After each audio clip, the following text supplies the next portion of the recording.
Hi, welcome back. Of course, my name is Beatriz Canales, and if you remember this week, we're going to discuss and learn the basics of being a great grant writer.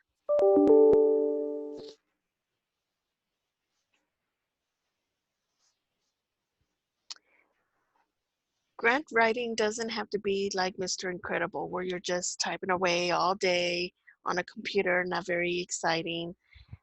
It can be very rewarding and fulfilling. We will look at lesson 11 as a way to be a great grant writer. A grant writer's main goal is to have a clear, specific language to focus the reader's attention to fund the proposal.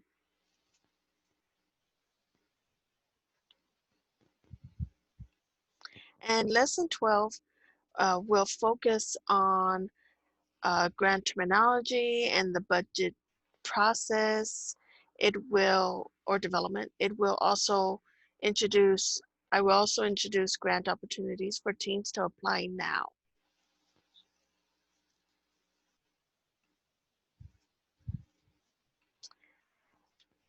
Just to reiterate, we are going to practice being a grant writer with a budget, and uh, that process can be seen here. So this is an example of a process for a grant. It may look like it's a lot, but this is just broken down into steps. So basically, you should identify a need, a community need, and focus. You see something that needs to be addressed in the community, and you need money to fund. If you see a need in that community and you feel like you're the type of person who can fulfill that need based on what you can do by yourself or with your parents, and you can focus on exactly what you need, then find a prospective grant for that. See if you can find someone who would help pay for that. Develop a general proposal. How are you going to do it? How much is it going to cost? You don't have to worry about the processes with the boxes with the dotted lines, such as the submit the letter of inquiry. Usually the proposals that you're doing right now won't have those specific steps in mind. But everything else, prepare a specific proposal, submit it before the deadline. Once you submit it, then you're gonna, if it's something that the grant company or agency likes, then they'll fund you. They'll email you. They'll call you to tell you that you received that. They like your proposal, and they're going to fund you to complete it. And then you'll accept it. You'll carry it out, and then you'll talk about what um, you did on the proposal. Did you come across any obstacles or challenges? Do you have any highlights or successes? So that's the basic kind of proposal process that you will uh, be exposed to once you complete one.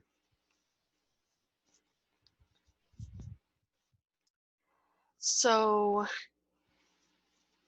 on lesson 11, we're going to discuss how to make a grant proposal great. And I have an actual um, quote from Nicholas Sheffield. He's the current director of college and grants development at San Antonio College. He stated, my advice for being a successful grant writer is to write to the specifications of the grant opportunity. It's not an exciting tip, but grant writing isn't particularly flashy or creative. So many grant proposals get denied simply because the writer didn't follow the rules, the scope of the program, the outline of the application itself, which the documents to include, how to format the document itself, etc. So he talks about the way grant projects are, how they get denied, and uh, sometimes the agency who has a proposal, has a grant opportunity, they have very specific um, ideas in mind uh, for you to look at. So you'll have your idea, and then they have their ideas, and then you kind of combine that. If you just have your idea and you don't even look at what their ideas are, then you will get denied. So basically, your idea, you see a need in the community, and their idea to because they're going to give the money, they want to see these particular ideas met, then you just combine the two, and usually that's a good way for you to be funded. So the activity that I have is just basically go on this website, cardgames.io/chess,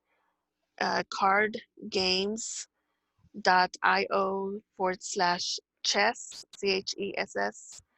and play a game of chess.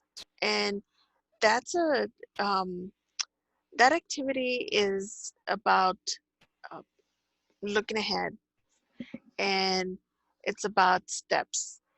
Chess is one of the best ways to train yourself to use strategic steps for a win. That is how grant writing is like. You have strategic steps to complete a grant. And once you do that, and it looks like everything is complete, and then that could be a win for you.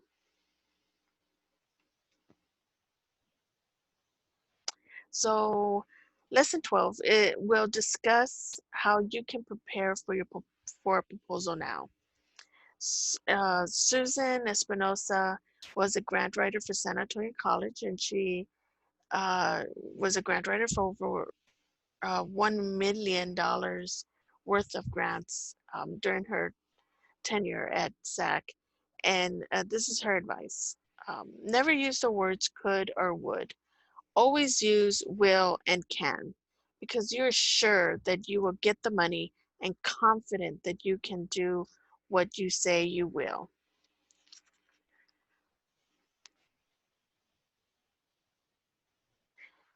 These are action verbs to use for your proposed idea. Use words like implement, achieve, initiate, accomplish, design, create, develop, obtain, procure, or establish. Those are great ways for you to look at your proposal, and sometimes you're trying to think of a word to use for your proposal, and you're trying to think, and if you have something like this, you can write it down and put it to the side, and they will definitely look at your proposal with a different lens, because then these are action verbs. These are words that can transform your grant proposal, your essay, to the next level.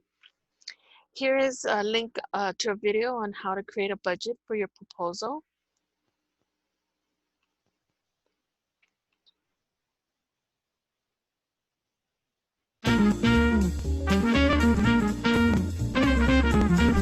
Budgeting allows you to track your spending and manage your money. Research shows that if teens have good financial habits when they grow up, they will be financially responsible adults. To get started, you will want to identify some sources of income. This money you receive from a job or your weekly or monthly allowance. Other sources would be birthday, Christmas, or graduation money from friends or relatives. Once you have figured out where you're getting your money, it's time to write a list of things you spend your money on consistently. If you aren't sure, you can take a look at the detailed transactions in your bank account over the course of a month to get an idea. Examples would be gas, insurance, going out to eat, movies, entertainment, school lunches, clothing, school supplies, or rent or laundry if you're in college. Simply said, the difference between the two is your savings. Consider saving some of the income as a safety net in case there are unexpected or emergency expenses. Consider donating a portion of your income or savings to charities if you have the ability to do so. It's important to see where your money comes from and where you spend it. Try recording each purchase for a month to get a picture of where your money is going. This will help you budget when it comes to buying those nice-to-have items versus those need-to-have items. This may also help keep your spending on track. You can also ask your parents for help. Have them show you their budget. What does their income get spent on? What percent of their income do they save each month? What percent of their income goes to charity? A key component to budgeting, believe it or not, is saving. Saving can help you build toward wealth. Easy categories may be monthly, spending, savings, and donating accounts. Money that is saved can either be deposited into your savings account, or invested, or donated, or used for a special fun night out. Easy rule of thought would be to spend 70%, save 20%, and donate 10%. Specifying percentage goals is a great way to stay on track with a budget. You can create a budget in Excel, or you could use a mobile app or website to help with the budgeting, saving, and tracking. There are several on the internet that can help you with managing money, getting out of debt, tracking expenses, or help with saving. Budgeting is a tool which, if you can make a habit of, will help you build towards wealth for your future.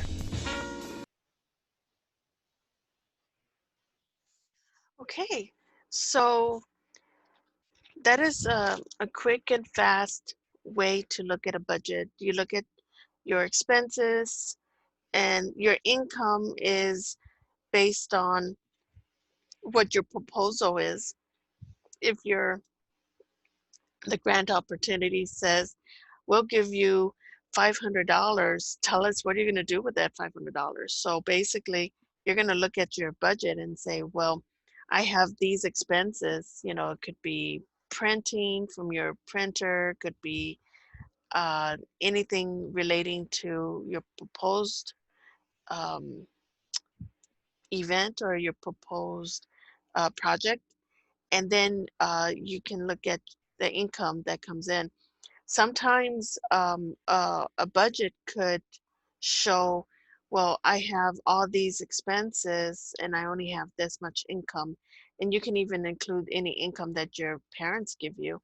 Say they give you $50 and say, look, here's something you can buy from Amazon for this project. Put that in your income um, line item. So it just, you have to check and see how those, you don't want to have too many expenses and not a lot of income, because then your agency may say, whoa, that's a little too much expenses. We can, fund all that. So maybe we shouldn't fund it at all. So try to have a healthy balance between the two, because you don't want to show too much income and not enough expenses. So the best thing is to balance those two out. So now you have the building blocks to be a grant writer. And so now is the time to start writing, start getting it out there. Now's the time to do it. You're home. You don't have to worry about a lot. Unfortunately, you don't have a lot to worry about for school right now. You have about a month till school starts. So I would start looking at the youthserviceofamerica.org or ysa.org. They have 4 grants on their website. One is due on the 31st of July, so it's coming up real soon. What's a great thing about this particular grant is that it is a grant that will it's basically anyone who wants to help get out the vote.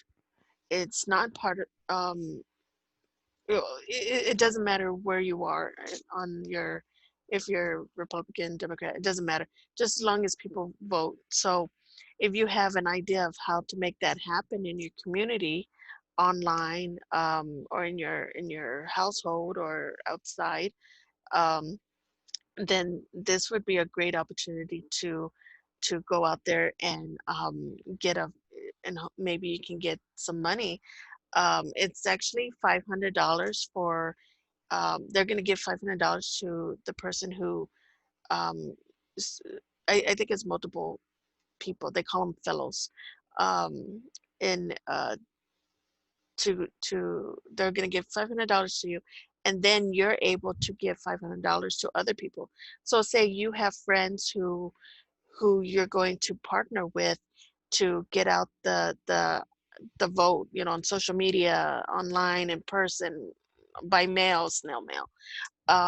You can give money in increments to them too, like $50, 150, but up to like $500. So um, I would really recommend you looking at ysa.org/grant/lead, LEAD agency / because they have one for 9/11 commemorances, MLK 2021, or the Global Youth Service Day of April of next year. So these are small grants, very easy. Well, I could say probably easy, but in your case, you may feel a little um, nervous to do, but I would just go ahead and try. You never know. And if you do get it, put it on your resume, put it on your scholarship information, put it on your admissions essay, put it on your, you know, whatever social media platform you use.